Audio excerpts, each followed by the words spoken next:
Sarap talaga kumain ng halo-halo eh.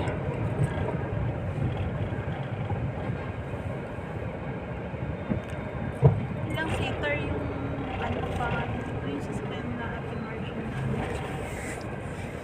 Ina? Sa sasakyan na yun, Hyundai, ano. Ina? Ayun. Ito pa yung na Kuya Rapi. Yung sasakyan nila. Madami. Starex. Maraming ano. Wala na yun. Teka, meron pa ba? Panay naman ang mga nagpapalit ng sasakyan eh.